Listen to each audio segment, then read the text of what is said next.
Mylène Gilbert-Dumas, autrice de Youconnaise. Trop, c'est comme pas assez. Réflexion sur l'argent, le temps, la liberté et le bonheur. Les éditions de l'Homme. Pour Pierre, qui m'a montré le pouvoir des chiffres. Si la guerre est le moyen par lequel Dieu enseigne la géographie aux Américains, la récession est celui par lequel il enseigne à tout le monde quelques notions d'économie. Raj Patel, The Value of Nothing.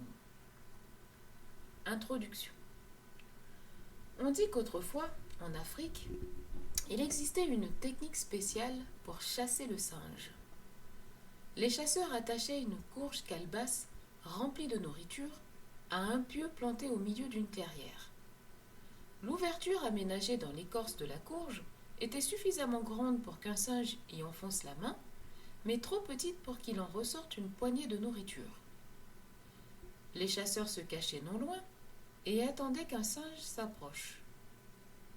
Quand ils le voyaient plonger la main dans le piège, ils fonçaient sur lui. Pour se libérer, le singe n'avait qu'à abandonner son butin, mais ne pouvant s'y résoudre, il restait la main coincée dans la courge. Ce soir-là, il paraît qu'on mangeait du singe au village. Un peu comme le singe de cette histoire, l'être humain contemporain trouve difficile de réévaluer sa situation financière, ses choix, son mode de consommation, son train de vie, et ce même quand la catastrophe est imminente. Réévaluer votre situation, c'est pourtant ce que je vous propose de faire avec ce livre, en vous entraînant sur un chemin que j'ai moi-même emprunté. Il y a environ 20 ans, en effet, je suis passée de l'enseignement du français au secondaire à l'écriture de romans à temps plein. Abandonner un métier offrant un salaire enviable, une bonne sécurité d'emploi et un fonds de pension, tout ça pour vivre du métier le plus précaire qui soit, exigeait un certain courage, beaucoup d'organisation et une discipline de fer. Mais j'avais une vision. Je rêvais d'être écrivaine. Tout le reste n'était pour moi que des tours et des laits.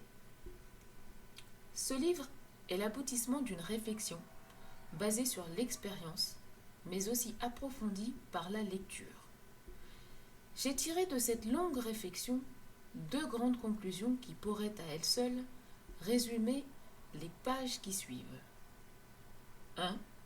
Le temps, c'est de l'argent, mais seulement quand il s'agit d'établir un salaire ou de calculer des intérêts. Quand il s'agit du bonheur des gens, le temps n'a pas de prix.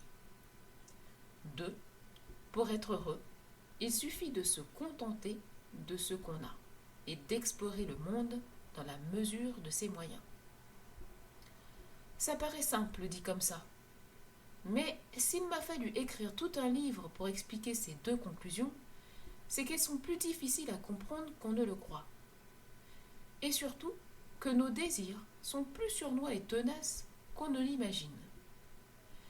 Bien qu'il soit né d'une remise en question de nos valeurs matérialistes, ce livre ne fait pas l'apologie du minimalisme. J'y traite d'argent, certes, mais je m'intéresse surtout aux raisons qui font que nos dollars s'évanouissent à mesure que nous les gagnons.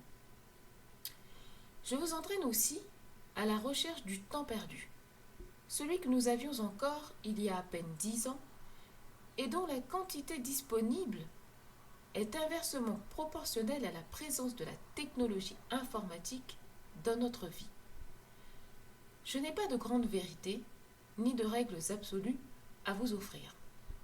Je vous propose à la place des considérations souples ou, comme le diraient les bouddhistes, je vous suggère d'emprunter la voie du milieu et de prendre dans ce livre ce qui vous convient et de l'adapter à votre personnalité. Je m'apprête à vous raconter des histoires et à vous donner mes trucs pour consommer moins et gagner davantage de liberté. L'idée, c'est que ces trucs et ces histoires alimentent votre réflexion et vous aident à votre tour à sortir de ce que j'appelle la prison mentale de la convention. Mais pour vouloir sortir de prison, Encore faut-il accepter qu'il y en a une, et que nous y sommes retenus captifs, un peu comme dans le film La Matrice. Non pas contre notre volonté, mais parce que nous ne sommes pas conscients d'être prisonniers. Mais avant que je fasse une Morpheus de moi-même, et que je vous offre le choix entre la pilule rouge et la pilule bleue, permettez, chers lecteurs, que je vous rappelle quelques notions sur la nature humaine. Tout d'abord, nous entretenons tous un rapport compliqué avec l'argent, et un rapport plus compliqué encore avec le bonheur. Pour commencer, nous les voyons constamment liés. Mais si depuis l'Antiquité, les penseurs et les philosophes n'ont cessé de répéter qu'une fois les besoins essentiels comblés, l'argent n'influence plus le bonheur. À preuve, les riches aussi avalent des antidépresseurs. Ensuite, il faut savoir que l'être humain est habituellement prêt à tout pour préserver ses acquis, c'est-à-dire son train de vie, son confort, son statut social. À l'époque préhistorique, il s'agissait d'une question de survie. Au XXIe siècle, cette prédisposition contribue à faire de nous les victimes des compagnies de marketing et des établissements de crédit. Pour cette raison, il est possible qu'en commençant votre lecture, vous trouviez un argument pour vous opposer à chacun des points que je soulève. Si ça vous arrive, refermez le livre et on ne sera pas pires amis. Toutefois, si vos journées sont une course perpétuelle qui vous laisse avec la désagréable impression de passer à côté de l'essentiel, ce livre vous proposera des solutions pour vous aider à opérer un changement de vie. Si vous croulez sous les têtes et que vous ne voyez pas l'heure de reprendre le dessus dans vos finances personnelles, cet ouvrage sera peut-être une lumière au bout du tunnel. Enfin, si vous souhaitez diminuer votre empreinte écologique, mais ne savez pas par quel bout commencer, ce livre devrait vous orienter. Acceptez donc la pilule rouge et descendez avec moi dans le trou du lapin.